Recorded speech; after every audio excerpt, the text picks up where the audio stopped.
स्वागत है आपका अपने YouTube चैनल में। चलिए आज हम देखने वाले हैं प्रॉफिट एंड लॉस।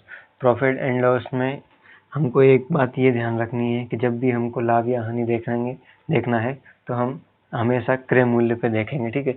और डिस्काउंट हमेशा जब भी दिया जाता है तो वो अंकित मूल्य पे दिया जाता है, ठीक है। तो देखिए, अब जैसे कि मान लीजिए यहाँ ये क्वेश्चन लिखा है 2500 रुपये में एक वस्तु खरीदी गई तथा उसे 3000 रुपये में बेचा गया।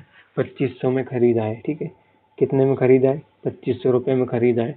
और इसको बेचा कितने में है? इसको बेचा है 3000 में बेचा है। इस पे लाभ कितना हो गया? यहाँ से यहाँ तक कितने का लाभ हुआ है?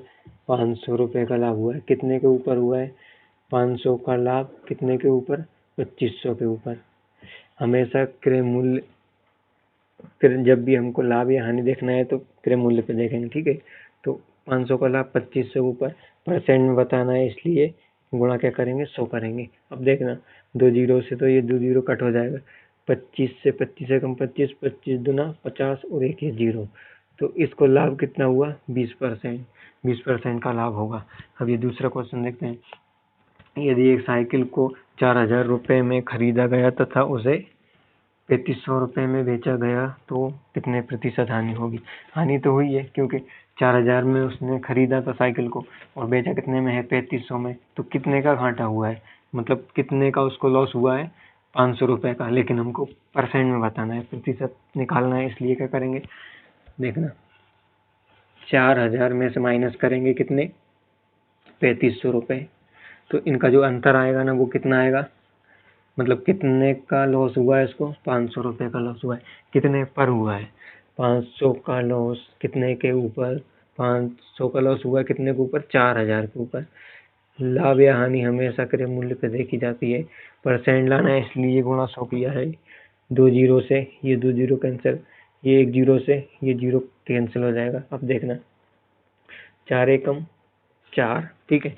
4 एकम 4, एक बचेगा, यहाँ की जगह जीरो, कितना हो जाएगा? 10। 4 एकम 4, 4 दूनी 8। अब यहाँ के लिए कितना बचा? 2। 2 में तो भाग जाएगा नहीं 4 का, तो एक जीरो लगाएंगे, कितना आ जाएगा? 20 हो जाएगा। और 20 में 4 से डिवाइड करेंगे 20 को, कितनी बार जाएगा? 5 बार। और यहाँ की जगह पॉइंट, कितनी हानि हो जाएगी उसको? 12.5% की हानि होगी, ठीक है। तो इस तरह से हमको ये प्रॉफिट एंड लॉस के क्वेश्चन करना है।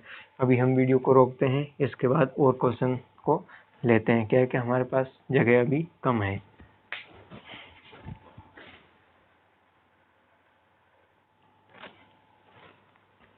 मोहन एक बाइक को 5000 रुपये में खरीदता है तथा इसकी मरम्मत पर 1000 रुपये खर्च करता है। यदि वह इसे 7200 रुपये में बेचता है तो उसका लाभ प्रतिशत क्या होगा?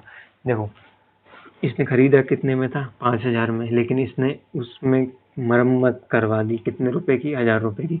मतलब कुछ गड़बड़ होगी उसकी बाइक में जो उसने खरीदी थी, तो उस पर उसने कितने खर्च कर दिए? 1000 रुपये। तो उसको टोटल कितने रुपए की वो बाइक पड़ी है?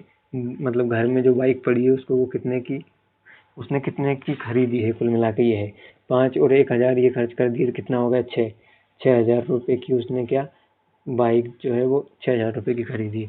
अब वो कह रहा है इसके बाद उसने क्या किया कि उसकी मरम्मत करवाने के बाद उसने 7200 रुपये में उसको बेच दिया। तो 7200 में बेच दिया, 7000 अगर 200 रुपये में बेचा है तो उसका लाभ कितना होगा? लाभ तो हुआ है, लाभ प्रतिशत ही पूछ रहा है, तो लाभ तो हुआ है। कितने का हुआ है? यहाँ की जगह से 7200 रुपये का हुआ है, लेकिन हमसे 7200 रुपये नहीं पूछा है, लाभ नहीं पूछा है कितने का लाभ हुआ है, हमसे पूछा है लाभ प्रतिशत कितना है।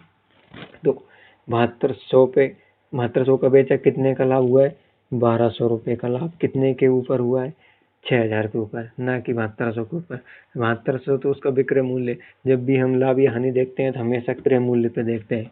तो 6000 के ऊपर 1200 रुपये का लाभ हुआ है। परसेंट में लाना है इसलिए गुणा 100। 2 जीरो से ये 2 जीरो कैंसिल हो जाएगा, इस जीरो से ये जीरो 6 से कटेगा कितनी बार? 6 कम 6, 6 दूनी 12 और एक ये जीरो। तो कितना लाभ हुआ है इसको? 20%। 20% इस पे लाभ होगा। अब देखते हैं दूसरा क्वेश्चन।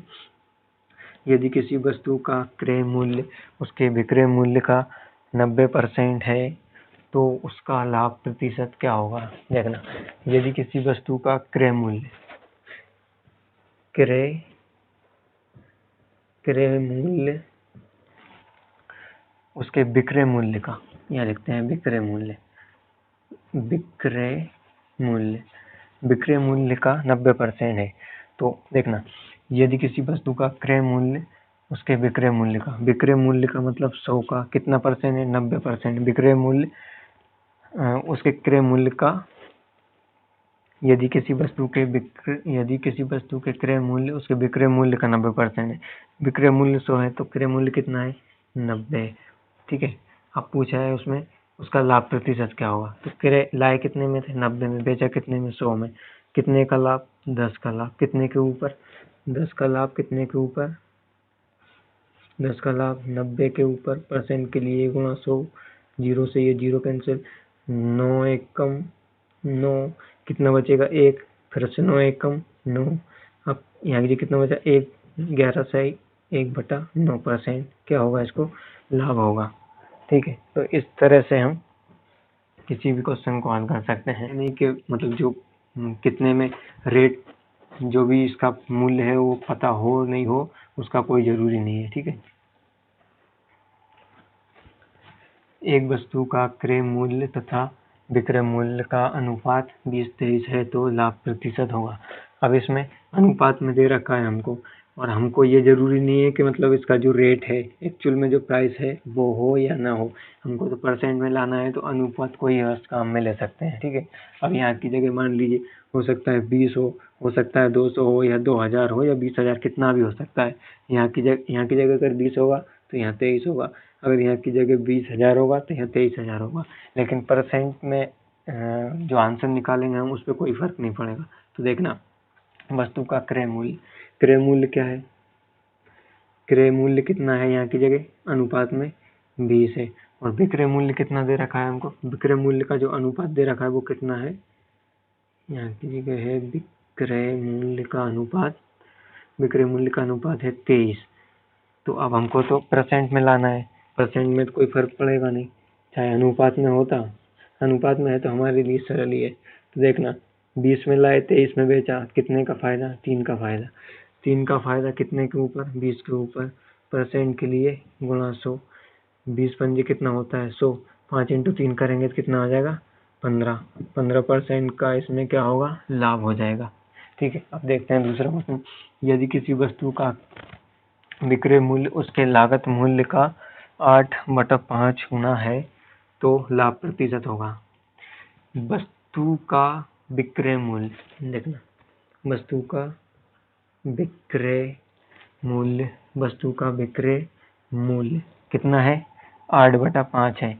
वस्तु का विक्रय मूल्य लागत मूल्य का कितना है, 8/5 है। अब जो पहले आएगा उसी को यहाँ से इस ऐसे करना है हमको, बस ये विक्रय मूल्य कितना है 8 है, लागत मूल्य कितना है 5 है। तो यहाँ लागत हम लाए कितने में थे, 5 में, बेचा कितने में, 8 में, कितने का लाभ हुआ, यहाँ की जगह 3 का लाभ, 3 का लाभ कितने के ऊपर, 5 के ऊपर, परसेंट के लिए गुणा 100, 5 से ये डिवाइड होगा कितनी बार, 20 बार, 20 × 3 करेंगे कितना आएगा 60, 60% इसमें क्या हो जाएगा, लाभ हो जाएगा। ठीक है, तो इस तरह से करना है हमको ये क्वेश्चन।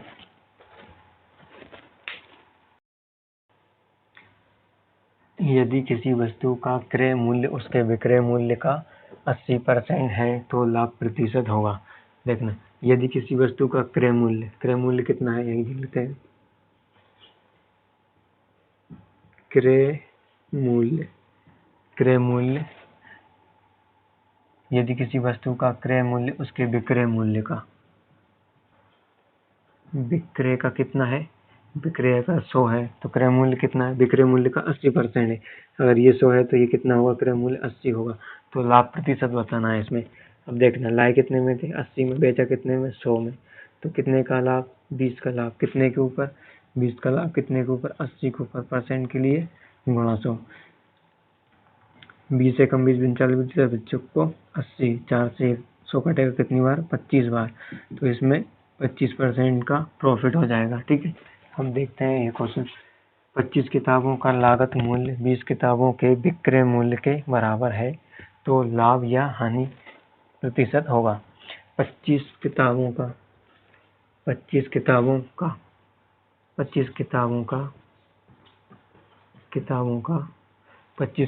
का लागत मूल्य 20 किताबों के विक्रय मूल्य के बराबर है। 20 किताबों का विक्रय मूल्य 25 किताबों का क्रय मूल्य कितना है? 20 किताबों का विक्रय मूल्य के बराबर है। ये क्या है? क्रय मूल्य है यहाँ के। ठीक है, ये 25 किताबों का क्रय मूल्य 20 किताबों के विक्रय मूल्य के बराबर है। अब देखना, जब भी कभी गुणा में रहे और बीच में बराबर का साइन रहे तो ये हमेशा एक दूसरे के अपोजिट होते हैं। ठीक है, तो यहाँ की जगह क्रय मूल्य कितना हो जाएगा? 20, और ये विक्रय मूल्य कितना हो जाएगा? यहाँ से 25। ठीक है, जब भी कभी बीच में बराबर का साइन रहे और मल्टीपल में रहे, गुणे में रहे, तो ये एक दूसरे के अपोजिट होते हैं। यहाँ क्रय मूल्य क्या हो जाएगा? क्रय मूल्य हो जाएगा हमारा कितना? 20। विक्रय मूल्य कितना हो जाएगा? फिर विक्रय मूल्य हो जाएगा हमारा कितना? 25। अब यहाँ से हम देख सकते हैं, लाए 20 में थे, बेचा 25 में, कितने का लाभ हुआ? 5 का लाभ। कितने के ऊपर? 20 के ऊपर। परसेंट के लिए गुणा 100। 5 से कटेगा 5 चौको 20, 4 से कटेगा कितनी बार? 25 बार। तो ये क्या होगा? 25% हानि नहीं होगी, ये लाभ होगा।